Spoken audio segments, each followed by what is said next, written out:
L'heure du bilan a sonné pour Emmanuel Macron. Du côté de La République En Marche, on nous répète à l'envi qu'il a tenu ses promesses, qu'il a transformé le pays et qu'il mérite 50 plus à l'Élysée. Les Français vivraient mieux, plus longtemps, il y aurait moins d'inégalités, plus de pouvoir d'achat, plus d'égalité femmes-hommes, de l'écologie, bref. À en croire le site de La République En Marche, Emmanuel Macron aurait un peu sauvé la France de la déroute et il faudrait le réélire. Seulement du côté des économistes, des associations et de la société civile, le constat est un tout petit peu moins élogieux. Pour l'association Attac, son mandat se résume à une formule simple, enrichissement des uns, appauvrissement des autres. Alors, pour le démontrer, l'association a décidé de publier un ouvrage collectif pour revenir sur les éléments marquants du quinquennat. Et autant vous dire qu'en lisant le bilan de ces 5 dernières années, vu par La République En Marche, et le bilan vu par Attac, j'ai eu l'impression qu'on ne parlait pas du même président.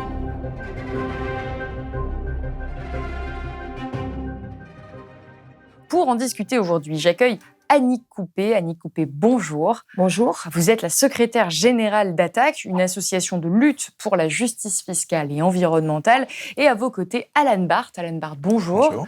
Alors, vous êtes dessinateur et vous avez illustré cet ouvrage, Macron, on fait le bilan, aux éditions Les Liens qui libèrent.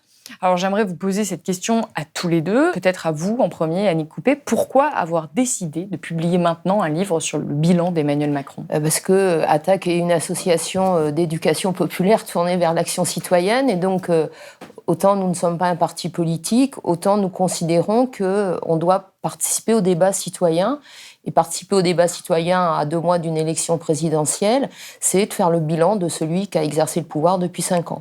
Je dirais c'est d'autant plus important que pour Emmanuel Macron, pour nous, c'est quand même l'imposture.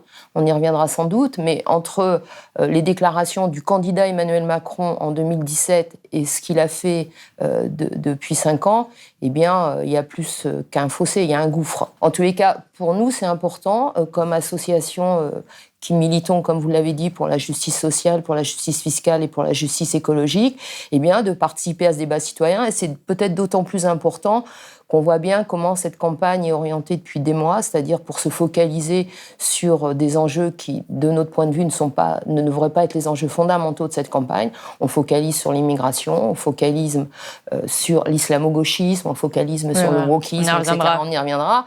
Alors que même les enquêtes d'opinion le montrent, les enjeux dans ce pays, c'est bien des enjeux sociaux, c'est bien des enjeux démocratiques aussi, puisqu'on est dans une situation d'une crise quand même très forte qui mêle crise démocratique, crise sociale, crise politique, compris le rejet ou la défiance vis-à-vis des partis politiques traditionnels est aussi un des éléments. Donc c'est un peu pour toutes ces raisons que Attac joue son rôle en mettant dans le débat public son bilan à partir d'expertises assez précises. Oui, effectivement, je peux confirmer que dans votre livre, à chaque fois que vous proposez des chiffres, il y a toujours des sources qui sont souvent des sources officielles.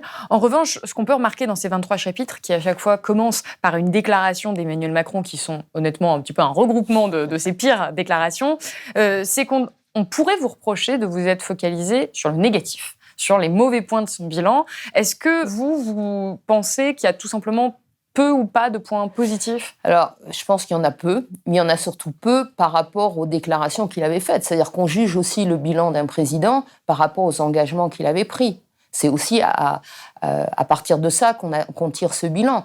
Emmanuel Macron s'était présenté comme celui qui allait refonder la politique, qui allait sortir des systèmes classiques de la droite et de la gauche. Rappelez-vous le fameux « je ne suis ni de droite ni de gauche ». Moi, je suis socialiste et je l'assume. Moi, je suis de gauche, c'est mon histoire. Mais la gauche, aujourd'hui, ne me satisfait pas. Vous n'avez plus rien à voir avec le Parti socialiste. Mais je ne suis pas au Parti socialiste. C'est un mouvement politique qui ne sera pas à droite, qui ne sera pas à gauche. Pour vous, c'est pas ce qui s'est passé. C'est ça qu'on comprend. Évidemment, dans c'est votre pas ce qui ouvrage. s'est passé, mais vous regardez, chaque chapitre commence par une déclaration, un dessin d'Alan Barth, qui est vraiment, qui illustre parfaitement l'ensemble de ces 23 chapitres, mais aussi on reprend une déclaration d'Emmanuel Macron et on cite des mesures. Et dans les mesures qu'on cite, c'est objectivement des mesures qui ont été prises. Et par exemple, sur l'éducation, on cite le dédoublement des classes de CP. Donc, qui sont des bonnes mesures. On y reviendra sans doute. Oui, en tant que telle, cette mesure-là était sans doute une mesure intéressante. Donc pour vous, il y a quand même une forme d'objectivité. On essaye en tous les cas de mettre les éléments précis sur la table de ce débat. et ne pas faire de la polémique pour de la polémique, ça nous intéresse assez peu. Alors, vous reprenez l'ensemble du bilan en 23 chapitres avec, on le disait, des citations assez précises, des chiffres qui sont souvent officiels. Et au début de chaque chapitre, il y a un dessin d'humour que vous avez produit, vous, Alan Barth. Pourquoi avoir décidé de mettre cette touche d'humour dans un bilan qui est plutôt sombre, qui est plutôt sérieux? Vous pensez que c'est nécessaire à la compréhension des citoyens? Moi, en tout cas, c'est mon travail, donc c'est par cette voie-là que je m'exprime. Sur ce livre, moi, je dessine, peut-être pas quotidiennement, mais assez régulièrement. Oui, vous êtes très prolifique sur les réseaux sociaux. Hein, j'essaye, ouais. Moi-même, parfois, j'ai le nez dans le guidon, et c'est vrai qu'au quotidien, on essaie d'analyser un petit peu, mais sans avoir de retour plus général, en fait. Et ce livre-là, ça m'a permis aussi, personnellement, de prendre un peu plus de distance et d'offrir un bilan global, une vision assez globale de la Macronie. Et pour vous, quel est le rôle du dessin d'humour dans le débat démocratique actuel? Parce que si vous publiez autant, encore une fois, là, vous illustrez dans ce livre-là, mais de manière générale, vous publiez quasi quotidiennement sur les réseaux sociaux. C'est quoi? C'est un rôle presque de lanceur d'alerte, d'attirer l'attention sur des problématiques? Il y a plusieurs rôles. Il y a d'attirer sur le regard sur un sujet. Ensuite, il y a essayer de le présenter de façon agréable, en tout cas qu'on puisse avoir du plaisir à le regarder, et aussi, moi, d'y apporter un point de vue. Donc, sur le regard, c'est vrai que moi, j'essaie de m'appuyer toujours sur donc, comme j'ai dit, des articles de presse pour que les gens puissent avoir une base impartiale, même si, j'y crois pas trop à cette question-là, mais en tout cas, j'essaie de me référer à des articles qui sont pas forcément de mon bord ou qui sont réputés être neutres. Si je peux avoir Le Monde ou même Le Figaro, BFM TV, c'est parfait. Et ensuite, c'est d'apporter mon propre regard, d'essayer de twister un petit peu la façon dont les choses peuvent être présentées, et si possible que les gens puissent avoir un petit sourire, ou même si c'est un sourire parfois un peu grinçant, quoi. Alors ici, à Blast, on a beaucoup parlé du bilan économique et écologique d'Emmanuel Macron. Je rappelle à ceux qui nous regardent qu'il y a 2 vidéos notamment qui ont été produites.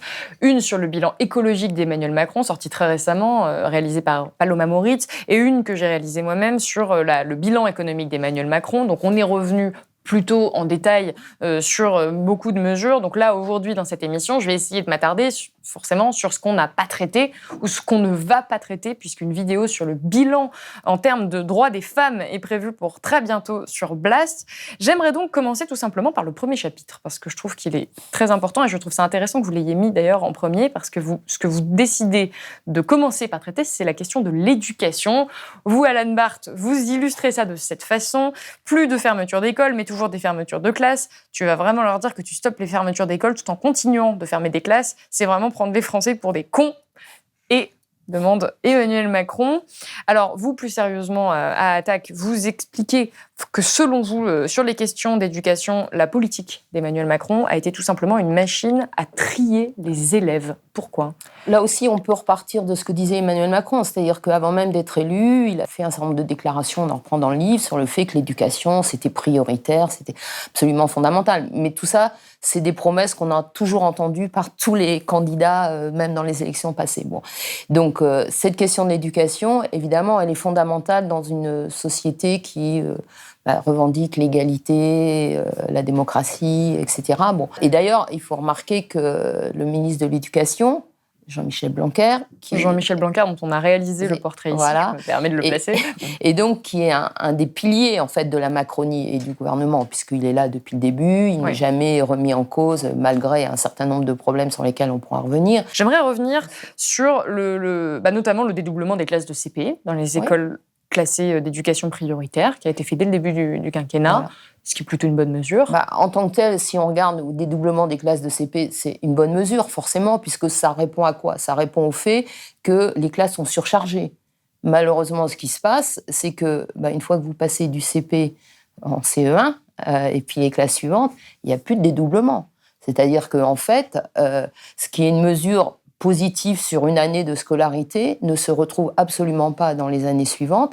Et donc, on retombe très vite dans les problèmes de sureffectif, et par ailleurs, de non-recrutement, de suppression de postes, de suppression de classes. Enfin, tous les ans, vous avez des mobilisations locales contre les suppressions de classes. Vous avez des parents qui se mobilisent, et notamment dans les départements les plus défavorisés. Je pense à la Seine-Saint-Denis, où tout le monde sait, parce qu'il y a des études officielles très précises là-dessus, c'est un département les plus pauvres de France, un département où il y a des besoins très importants et où, en fait, c'est là où il y a le moins de moyens qui sont mis en moyenne par élève. Bon. Donc, et ça, Emmanuel Macron et Jean-Michel Blanquer n'ont absolument jamais répondu à ça. Donc, le dédoublement en CP, c'était une bonne mesure prise de façon isolée comme ça. Pour vous, c'est de la surface, c'est de la communication? Évidemment, puisque en fait, derrière, on continue des fermetures de classes, on continue des suppressions de postes, on ne donne pas les moyens, et en fait, sur le fond, et c'est pour ça qu'on dit que finalement, c'est une machine à trier sociale, c'est-à-dire que on n'est pas du tout dans une volonté politique de donner à tous les élèves dans ce pays les mêmes chances. C'est pas du tout ça qui se fait. C'est-à-dire qu'en fait, on renforce la discrimination sociale qui existe selon le milieu social où vous vivez, selon le département où vous vivez, selon si vous êtes dans des zones prioritaires ou pas, etc., etc. Vous n'aurez pas les mêmes chances d'accéder à l'enseignement supérieur, par exemple. C'est ça que vous dénoncez, c'est qu'en fait, l'égalité des chances, pour vous, ne semble être qu'une forme de mythe et qu'il y a vraiment beaucoup d'obstacles qui n'ont pas été résolus par la présidence. En tous les cas, alors non seulement ils n'ont pas été résolus, ils se sont même aggravés en partie, mais surtout, c'est qu'il n'y a pas cette volonté politique. On sait très bien que les choses ne pourraient pas se régler du jour au lendemain, mais il faudrait en tous les cas qu'il y ait un objectif politique clairement affiché avec... Je sais pas, on aurait pu imaginer un plan quinquennal sur les 5 ans pour arriver à des résultats précis en 2022, et Macron aurait pu dire, voilà ce que j'ai fait, voilà ce qui s'est passé. C'est tout le contraire. Et quand vous ajoutez à ça la réforme du bac, avec la multiplication des filières, l'éclatement des structures de classe, tel que c'était, le développement aussi du contrôle continu, avec tout ce qui a été critiqué assez largement par l'ensemble du monde enseignant et par les fédérations de parents d'élèves aussi. C'est-à-dire que c'est pas... Oui, on l'a documenté ici sur Voilà, Brest. donc vous avez bien vu, en ce qu'il en était... Il y a eu des mobilisations assez exactement, importantes. très importantes, parce que c'est une catastrophe pour les élèves, et en particulier pour les élèves venant des milieux les plus défavorisés, qui n'ont pas accès à ce savoir pour connaître les bonnes filières, par exemple. En ce qui concerne l'université et la recherche, vous écrivez, vous sous-titrez « Darwinisme social » à la fac. Vous, Alan Barth, vous portez ce regard sur les réformes de l'éducation supérieure. On ne peut pas continuer à garder des étudiants dans la précarité, c'est pourquoi désormais on ne prendra que les gosses de riches. Ça vous a marqué, Alan Barth, ces différentes réformes, et notamment les images de files d'étudiants qui étaient précaires, qu'on a pu voir pendant les différents confinements notamment? Oui, moi je viens de province, et donc je suis monté à Paris pour faire mes études, comme certains, et c'est vrai que si... l'accès à l'université n'était pas, je ne vais pas dire gratuit, parce que ça a un coût malgré tout. Aller vivre dans une ville dans laquelle on n'a pas ses parents, etc., ça a un coût. Mais en tout cas, mon statut social, c'était encore possible. Et là, avec les annonces de Macron qui veut que ça ressemble un peu aux grandes écoles, etc., on va vers... une privatisation de l'université, ou en tout cas, on va faire une sélection par l'argent. Et Ça vous choque. C'est pour ça que vous décidez de dessiner là-dessus, parce que c'est pas votre seul dessin, il me semble, sur la question des étudiants. J'en avais vu passer, il me semble, d'autres. Ça me choque. Oui, on peut dire que c'est la guerre des classes, mais c'est vrai que on va vers un monde où la bourgeoisie pourra se payer une belle éducation, aller à l'université, avoir des soins corrects. Et par contre, pour les classes pauvres, et même classe moyenne, ça va devenir de plus en plus compliqué. Il y a un autre point que vous avez décidé de mettre dans les réformes principales, dans les points principaux de la politique de l'éducation nationale, c'est toute la débâcle qu'il y a eu autour de la question de l'islamo-gauchisme. Pourtant, c'est relativement anecdotique. Il y a simplement une enquête, il me semble, qui a été déclenchée auprès du CNRS par la ministre de la Recherche, Frédérique Vidal. Je pense que l'islamo-gauchisme gangrène la société dans son ensemble, et que l'université n'est pas imperméable. L'université fait partie de la société. Je vais demander effectivement à ce que l'on fasse un bilan de l'ensemble des recherches qui se déroulent dans notre pays. Pourquoi est-ce que vous décidez de mettre ça au cœur de la politique de l'éducation ? Je crois qu'en fait, ça renvoie à la volonté de ce gouvernement, d'Emmanuel Macron et de Jean-Michel Blanquer, d'avoir une université qui se tienne sage. Je le dis comme ça renvoie à la phrase. École, à la fameuse phrase « une école qui se tient sage » qui était liée à des lycéens, une classe qui se tient sage, pardon. Non, simplement, pourquoi je dis ça, c'est que, oui, on pourrait considérer que c'est anecdotique, c'est-à-dire que Frédérique Vidal demande une enquête au CNRS, le CNRS refuse. D'ailleurs, je rappelle que le CNRS a refusé quand même, ce qui montre quand même un souci important.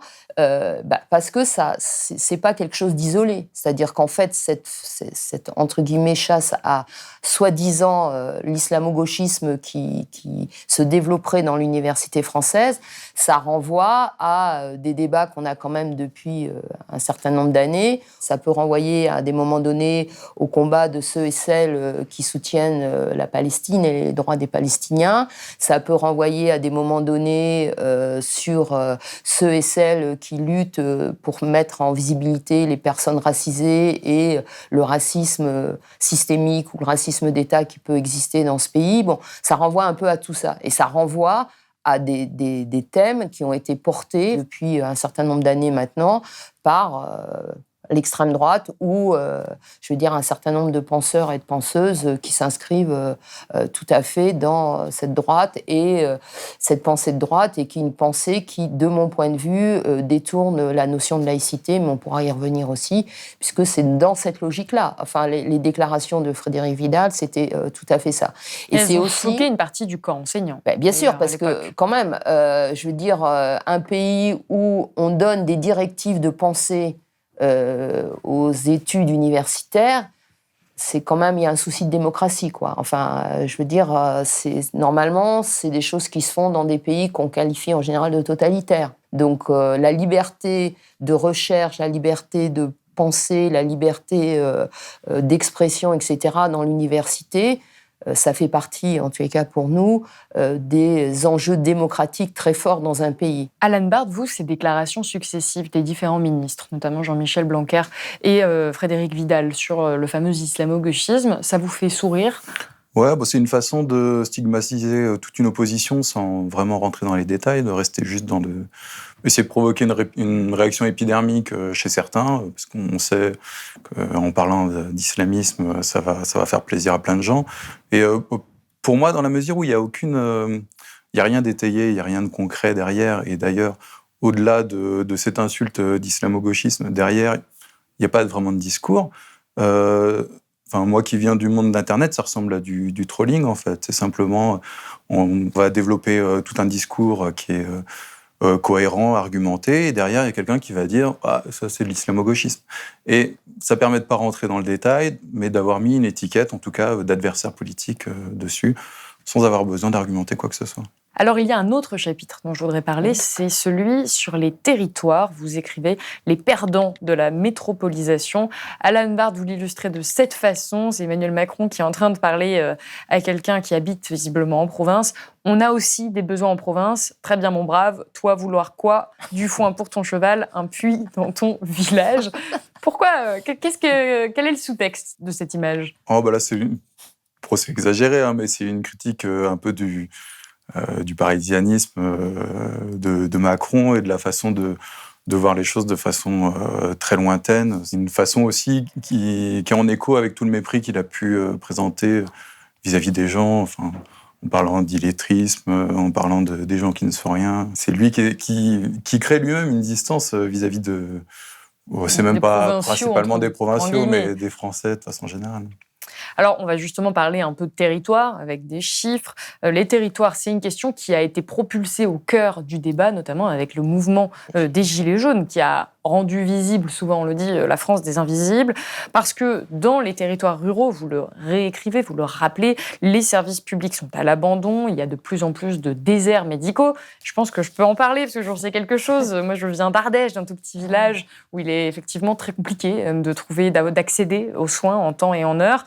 Et de manière générale, dans les territoires de l'extrême ruralité notamment, le niveau de vie est plus bas qu'à l'échelle nationale. Alors, c'est une fracture territoriale que vous décrivez, qui n'est pas nouvelle, et qui n'est pas non plus le fait d'Emmanuel Macron, ce n'est pas arrivé pendant son quinquennat, mais pour vous, elle a semblé atteindre un petit peu son paroxysme pendant ce mouvement, et ce mouvement à la suite duquel le président a déclaré vouloir repenser l'interaction entre l'État et les collectivités. Il faut repenser en profondeur l'interaction entre l'État et les dites collectivités. Nous connaissons parfaitement les analyses et nous les partageons. Mais ce que nous installons aujourd'hui avec cette conférence, c'est une instance d'échange, de concertation et de décision. Alors, est-ce qu'Emmanuel Macron a vraiment réinvesti les territoires depuis ses déclarations ? Alors, d'abord, je pense qu'il y a un chiffre qui est important, c'est 80% de la richesse nationale et sur 15 métropoles, mais surtout concerne 30% de la population. C'est-à-dire qu'en fait, je pense que ce chiffre, il est important. C'est-à-dire qu'il montre bien que ce que vivent les gens et ce qui a été exprimé notamment par les Gilets jaunes, voilà, c'est ce chiffre-là derrière. Bon, au-delà du chiffre, encore une fois, Emmanuel Macron, c'est pas lui qui a inventé ces inégalités territoriales. Simplement, là aussi, il accélère les choses. Alors, je dirais, à travers plusieurs phénomènes.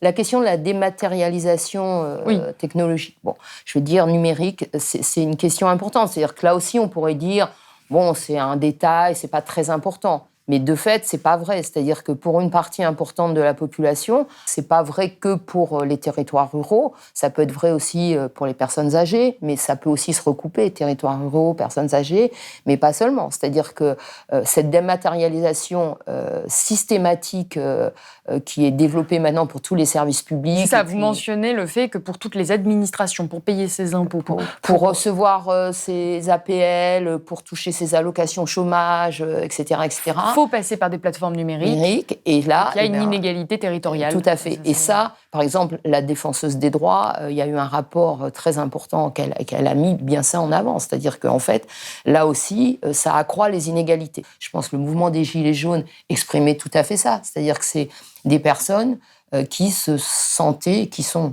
souvent, c'est pas seulement un ressentiment, reléguées à la marge, parce que ces personnes habitent dans des territoires où il n'y a plus de services publics, où on n'a plus accès au transport. Et même pour les personnes qui, par exemple, plus jeunes, sont capables de se connecter, je rappelle qu'en France, il y a encore des zones blanches.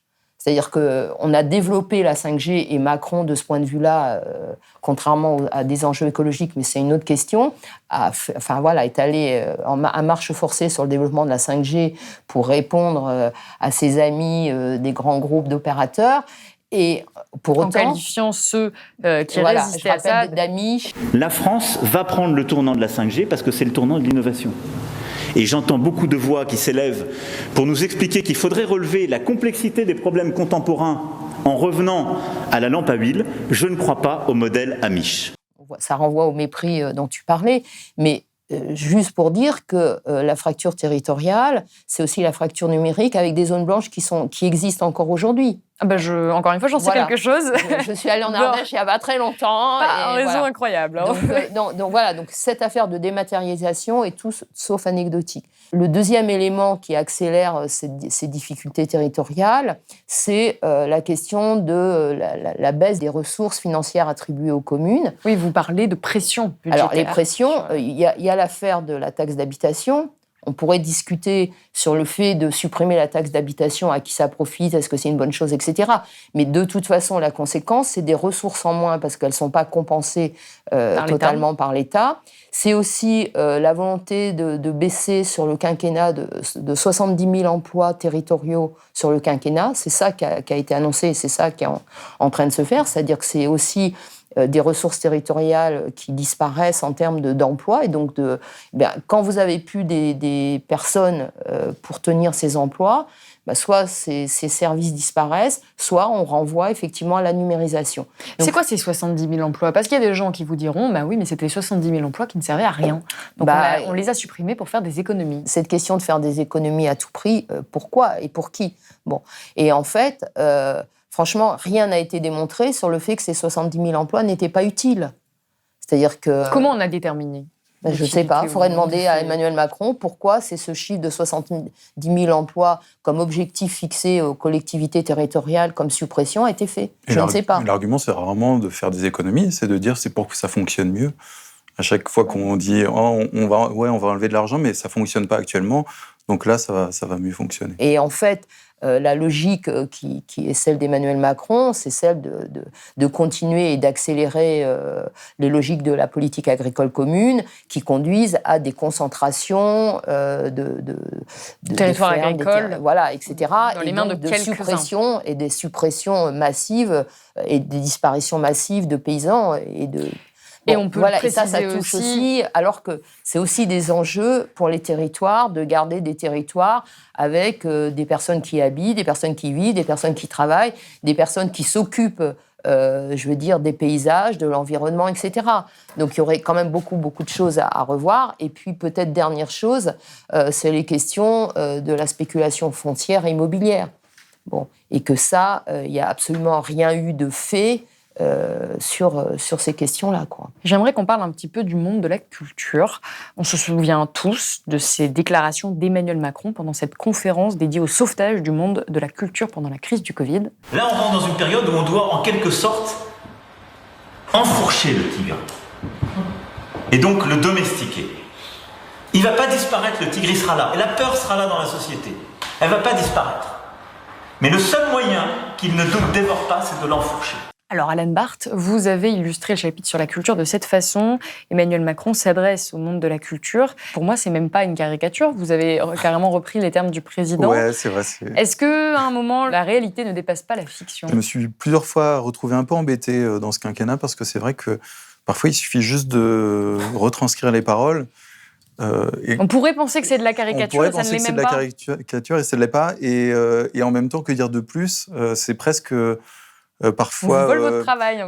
Et parfois c'est même diminuer un peu l'impact du truc que de rajouter quelque chose tellement ça suffit à soi-même ce qui est dit. On a parlé même de gorafisation de la politique à un moment. Vous l'avez ressenti aussi ? Au début, je mettais pas forcément des articles de presse, je crois, dans mes dessins, et j'ai dû le mettre parce que les gens ne me croyaient pas parfois. J'avais beau mettre dans le titre simplement. Ouais. Et même encore aujourd'hui, parfois, ils disent non, c'est pas vrai. Je dis non, si, il y a un article qui correspond, ça a été dit. Et cette glorifisation, moi, je la vis. Et ça nécessite que je me surpasse en tant qu'auteur, mais en tant que citoyen, c'est un peu triste parfois. Alors, si on veut rester un petit peu plus proche des faits, on ne peut pas dire que le président n'a rien fait. Il a mis notamment en place le plan Nyssen-Blanquer sur l'éducation à la culture. Il y a eu la création du Pass Culture qui a été très médiatisé et l'annonce d'une année blanche pour les 100 000 intermittents du spectacle et intermittentes pendant la crise du Covid. Pour vous, tout ça, ce n'est pas assez ? En 2020, au début de la crise du Covid, je ne sais plus quelle conférence d'Emmanuel Macron, enfin, ces grands moments, d'Emmanuel Macron pour nous présenter la lutte contre... qu'on était en guerre contre le Covid, et il cite tous les secteurs qui vont être concernés, pour qui ça va être difficile, pour qui va mettre en place des mesures. Il ne cite pas la culture. Et à l'époque, ça a été remarqué quand même par tout le milieu de la culture, etc. Bon, forcément. C'est sans doute pas un petit oubli comme ça. C'est-à-dire qu'effectivement, à ce moment-là, le souci d'Emmanuel Macron, c'est... de faire en sorte que l'économie française ne s'écroule pas. Et en tant que tel, c'est pas un objectif... on peut comprendre. Mais ne pas traiter la culture alors qu'on savait parfaitement que la culture allait être extrêmement impactée par cette pandémie et toutes les mesures qui ont été prises. Bon, voilà, donc je rappelle juste ça. L'année blanche pour les intermittents, évidemment, c'est une très bonne chose. Je rappelle que ça a été fait quand même parce qu'il y a eu des mobilisations des intermittents et des intermittentes. C'est-à-dire que c'est pas quelque chose... D'occupation de théâtre. D'occupation de théâtre, de mobilisations diverses et variées pendant plusieurs semaines. Donc, c'est pas quelque chose qui a été donné d'emblée par Emmanuel Macron. Et s'il n'y avait pas eu ces mobilisations, je ne suis pas certaine, sans faire de procès d'intention, qu'il y aurait eu cette décision qui a été prise. Bon, elle a été prise, c'est une bonne chose. Mais de toute façon, il aurait fallu aussi qu'elle soit prolongée, puisque les mesures concernant le secteur de la culture, du spectacle vivant, etc., ont été bien évidemment impactées au-delà d'une seule année. Le pass culturel de 300 € pour les jeunes. Bon. Ça, c'est une première. Je suis pas sûre que ce soit une première. Il me semble qu'il y a eu dans le passé des mesures qui étaient beaucoup plus faibles. En tous les cas, c'était pas de l'ordre de 300 €. Là, on pourrait se dire que c'est vraiment une politique à destination de la culture et de la jeunesse. Quand vous êtes jeune et que vous touchez 300 €, je pense que vous allez être forcément content. C'est normal. Évidemment. Et voilà. Donc là-dessus, on va même pas discuter. Simplement, qu'est-ce que ça induit ? C'est-à-dire, est-ce que, je veux dire, ça va aider à reconstruire des politiques culturelles collectives au plus près des territoires, justement, au plus près des attentes peut-être des populations, y compris des jeunes, etc. Je pense qu'on est là dans une logique d'individualisation totale. C'est-à-dire qu'on vous donne 300 € et puis vous en faites ce que vous voulez, enfin ce que vous voulez, avec des limites bien sûr, mais voilà. Et en tant que tel, pourquoi pas ? Mais le problème, c'est qu'à côté, il n'y a aucune vision politique globale sur des enjeux d'une culture pour toutes et tous, dans l'ensemble des territoires. On a parlé des territoires précédemment. Évidemment, on voit bien, par exemple, la différence qu'il y a entre l'accès à la culture si vous habitez dans Paris et si vous habitez en Ardèche, même s'il y a des choses qui se passent en Ardèche, j'en ai été témoin. Non, mais oui, il y a une différence. Ce que je veux dire, c'est que 300 €, pourquoi pas, en tant que tel, mais franchement, c'est rien par rapport aux besoins qu'il y aurait de refonder un grand projet culturel, s'appuyant à la fois sur les choses les plus prestigieuses qui existent en France, mais aussi sur ce tissu extrêmement important qui existe dans plein de territoires, autour du spectacle vivant notamment, autour de plein d'expériences qui existent et qui ne sont pas du tout soutenues. Encore une fois, on ne va pas pouvoir tout reprendre. Pour ça, il faut tout simplement regarder la vidéo de Blast et acheter ce livre « Macron, on fait le bilan ». Mais j'aimerais revenir sur la question de l'évasion fiscale, parce que notamment, votre dessin m'a fait sourire. On a appris en octobre dernier le scandale des Pandora Papers, scandale d'évasion fiscale. Et alors vous, Alan Barth, vous l'illustrez de cette façon. « Bonjour, je viens pour le braquage. Faites comme d'habitude, c'est ouvert. » Et j'aimerais revenir sur ce scandale des Pandora Papers, parce qu'il a fait scandale et puis plus rien. Et après, il n'y a pas eu de politique réelle pour lutter contre l'évasion fiscale, ou en tout cas l'optimisation fiscale également. C'est ça que vous dites dans ce livre ? Quand il y a eu le scandale, qui venait après d'autres scandales, hein, il y en a eu d'autres, voilà. Donc c'est pas nouveau. Donc on sait très bien que sur cette question-là, il y a eu aucune politique volontariste, y compris des gouvernements précédents. Hein. Hollande n'a pas fait mieux sur cette question-là, et Sarkozy et les autres. Bon. Parce que la lutte contre l'optimisation fiscale, c'est le cheval de bataille un petit peu de votre association. Ah oui, Attaque s'est constituée il y a un peu plus de 20 ans sur la lutte contre le poids de la finance et voilà, contre le capitalisme financier, pour le dire comme ça. Donc, effectivement, c'est des choses qu'on a beaucoup travaillé, beaucoup documenté, avec d'autres d'ailleurs. Et on sait aujourd'hui que l'évasion fiscale, selon les études, c'est entre 80 et 100 milliards par an, à la louche. Hein. Forcément, ça, c'est des recettes qui manquent pour les services publics et les territoires, par exemple. Pour la santé, pour plein de choses. Bon, mais le problème, c'est qu'il n'y a aucune volonté politique de lutter contre ça.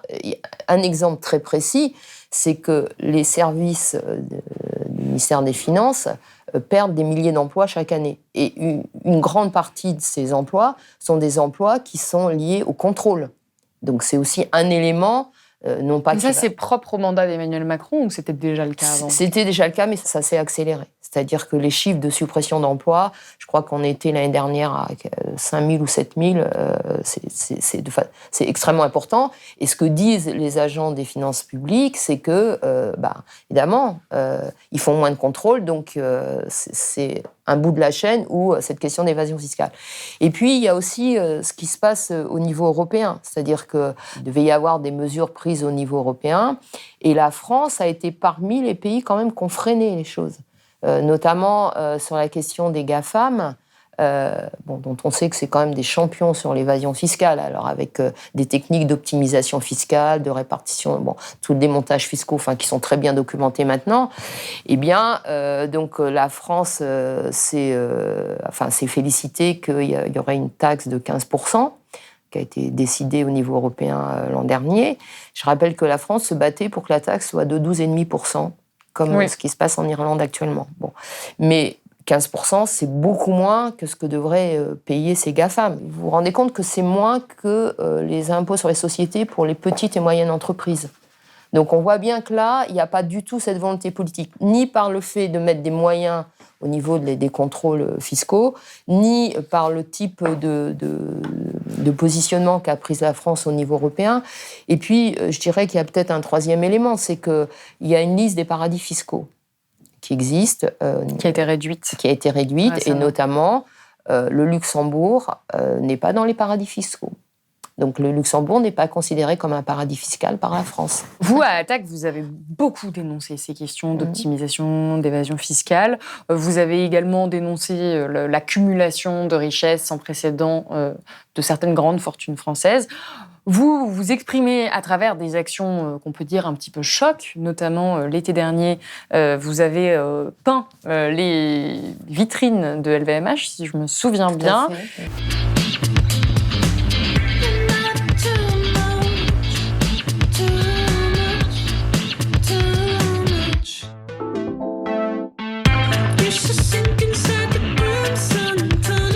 Et ça a fait scandale.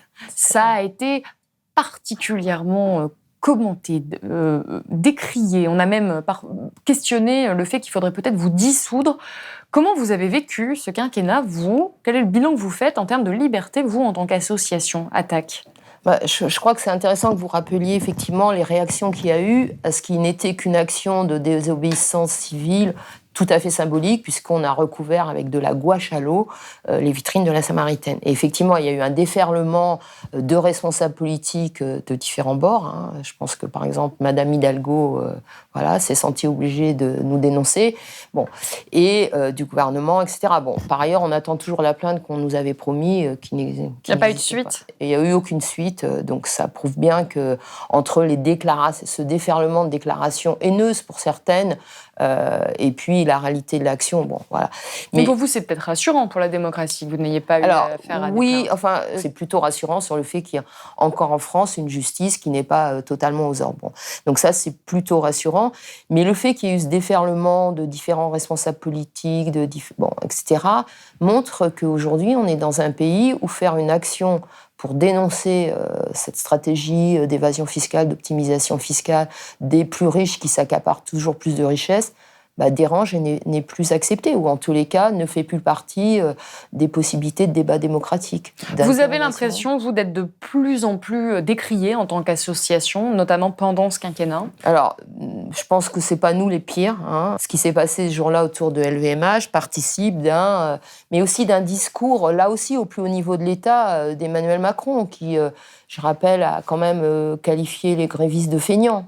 Par exemple. Le discours se durcit ? Oui, le discours se durcit, et pas que le discours. C'est-à-dire que Emmanuel Macron, sous son quinquennat, c'est aussi la loi de sécurité globale qui visait à interdire aux journalistes de pouvoir filmer les interventions policières. La loi ne visait pas, c'était pas écrit que ça visait les journalistes, je le précise. Non, tout à fait, vous avez raison, mais parce que effectivement, mais ça aurait pu entraver. Ça aurait pu entraver le travail des journalistes. Comme ça.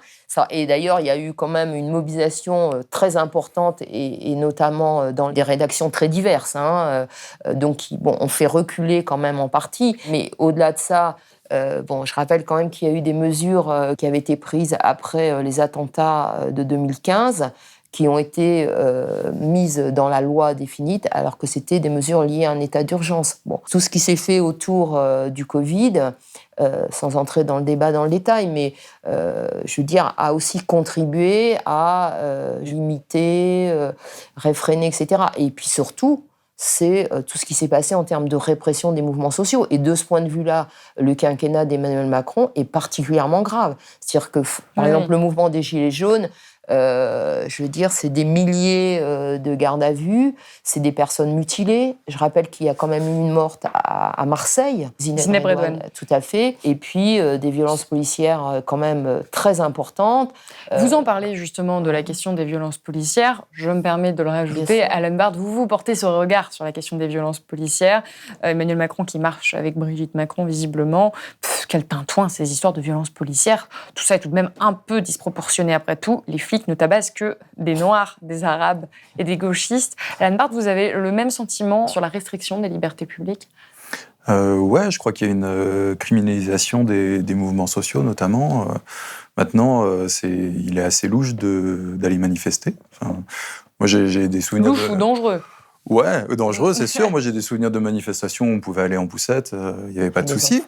Et ça a commencé à s'aggraver un peu sous le quinquennat d'Hollande, déjà. Mais là, maintenant, aller à une manifestation avec des enfants, c'est dangereux. Moi, je vois personne qui le fait, à part la manif pour tous, parce qu'ils savent qu'ils ne vont pas avoir les CRS sur eux. Mais à gauche, ça devient dangereux, ouais. Il faut du courage, maintenant, pour aller manifester. Et alors, l'un des grands sujets de la campagne actuellement, même si on essaie de pas en faire un grand sujet de campagne à Blast, on essaie de pas mettre ces questions-là au centre, ce sont quand même les questions de sécurité, les questions d'immigration. Vous avez notamment consacré un chapitre entier à cette lutte contre l'immigration, qui est celle que mène le gouvernement actuel. Alan Mardt, vous écrivez « Débat sur l'immigration voulu par Macron démarrer à l'Assemblée nationale. Je veux pas poucave, mais je crois bien que tout est de sa faute » en montrant un migrant. Pourquoi avoir choisi de parler de la question de l'immigration? Parce que Emmanuel Macron est vraiment accusé de tout et son contraire. Il est accusé par une partie de la gauche de porter atteinte aux droits de l'homme, d'avoir une politique trop restrictive à l'égard des migrants. Et de l'autre côté de l'échiquier politique, il est accusé au contraire de laxisme.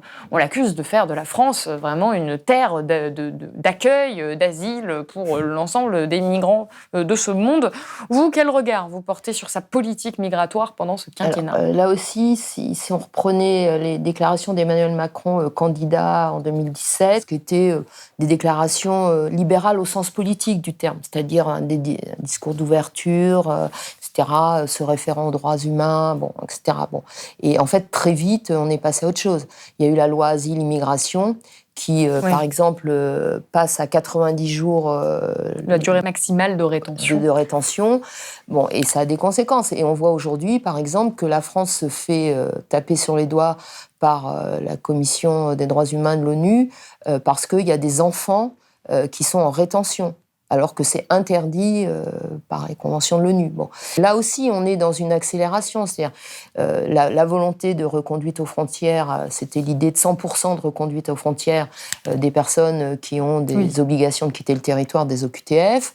C'est un engagement qui a été pris en octobre 2019. Mais c'est aussi, Emmanuel Macron a grandement participé à la démarche de l'Union européenne d'externaliser les frontières, notamment avec des pays comme la Turquie, à qui on confie la charge de gérer et à qui on donne les beaucoup d'argent pour faire ça. Et la France a complètement participé à cette démarche-là. Il y a aujourd'hui une volonté aussi de différencier ce que seraient d'un côté les migrants et de l'autre côté les réfugiés.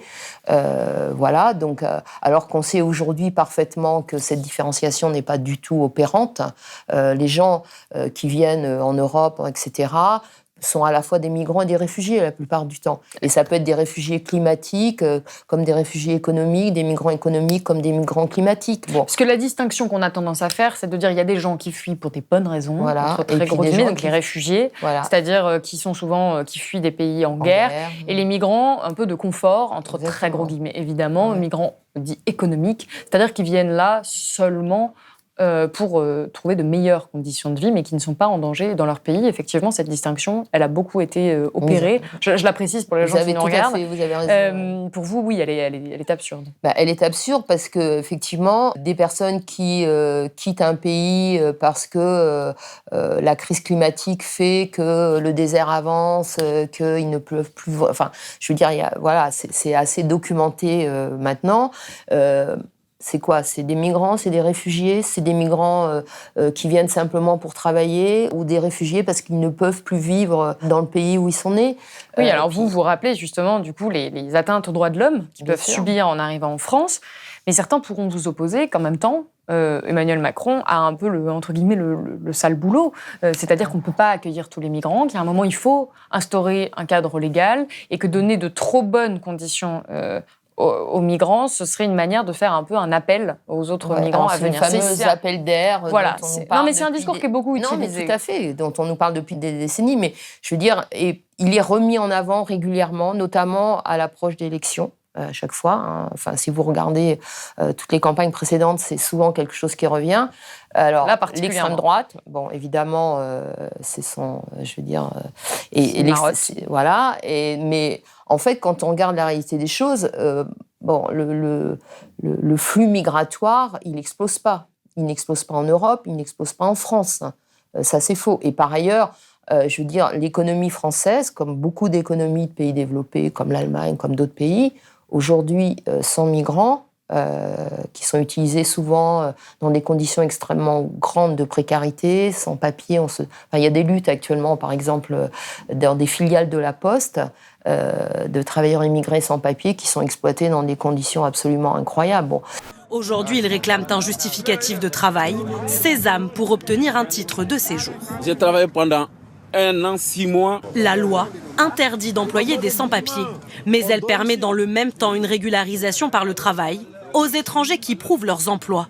Cette ambivalence pousse ces salariés à travailler avec de fausses cartes ou sous pseudo au su de l'entreprise. Tout ça est bien connu. Bon. Donc non, je pense qu'il faut avoir un discours courageux au sens où revenir à des fondamentaux, je veux dire, des droits humains. Je rappelle que la France est quand même signataire d'un certain nombre de textes internationaux et depuis longtemps, qui prévoient notamment la liberté de circulation. En tout cas, certains pourront vous accuser que la critique est un peu facile parce qu'on est dans l'opposition, qu'on va toujours dire bah oui, mais vous traitez mal les migrants, mais en réalité, il y a un moment où il y a quand même des millions de personnes qui vont de plus en plus être déplacées, notamment avec le changement climatique. Alors, oui, il faudra bien mettre des limites. Qu'est-ce qu'on fait par rapport à ça ? C'est-à-dire, est-ce qu'on se barricade ? Est-ce qu'on construit de plus en plus des murs ? Et ça ne fonctionne pas. La candidate Valérie Pécresse n'a pas exclu l'idée de mettre des murs aux frontières de l'Europe. Ça ne marche pas. Trump a construit un mur au sud des États-Unis pour empêcher les migrants venant d'Amérique du Sud de passer. Ça ne règle absolument rien. Quand les gens sont dans des conditions absolument invivables, que ce soit parce qu'il y a des guerres, parce qu'il y a des problèmes climatiques, des tas de raisons, eh bien, vous n'empêcherez pas ces gens de chercher à vivre mieux ou moins mal. C'est justement le parallèle que vous faites dans votre livre, notamment entre les politiques qui sont proposées par l'extrême droite, traditionnellement Marine Le Pen, avant que Éric Zemmour arrive. Et Alan Barth, vous portez, ce regard sur ce parallèle-là. Vous dessinez Emmanuel Macron qui copierait un petit peu Marine Le Pen. Vous avez la sensation également que l'ensemble des politiques à l'égard de la sécurité, de l'immigration, des politiques contre la discrimination, elles sont proches de celles de l'extrême droite pendant ce quinquennat ? Ouais, pour revenir sur la question de l'immigration, on a quand même eu dans le gouvernement des gens pointant ceux qui allaient sauver des gens en détresse dans la Méditerranée en disant qu'ils faisaient le jeu des passeurs. On interdit à Calais aux gens de nourrir les migrants. C'est un décret qui a été passé pendant ce quinquennat. Il y a une déshumanisation quand même de ces populations qui viennent. Et ça fait forcément écho avec l'extrême droite qui peut être qualifiée même de trop molle par Darmanin, par exemple. Écoutez, je laisse les personnes qui nous regardent découvrir l'ensemble des chapitres dans ce livre, Macron, on fait le bilan, qui est la production collective de l'association Attaque aux éditions Les Liens qui libère. Je rappelle, Alan Barth, que vous venez de sortir, comme chaque année, votre recueil de dessins d'actualité, Vivre en Macronie aux éditions Hante. C'est la fin de cette émission. Merci beaucoup, Annick Coupé et Alan Barth, d'avoir été avec nous sur le plateau de Blast. Merci. Et vous, que pensez-vous du bilan du quinquennat ? Quel est l'événement en particulier qui vous a marqué ? La loi que vous n'oubliez pas ? Que pensez-vous de la vision de l'association Attaque ? Est-ce une exagération ou un constat plus proche de la réalité ? N'hésitez pas à me le dire dans les commentaires et si vous le pouvez, partagez cette vidéo. Je vous rappelle que Blast ne vit que grâce à son audience. Alors n'hésitez pas à nous soutenir en vous abonnant ou en faisant un don sur blast-info.fr et moi je vous dis à bientôt.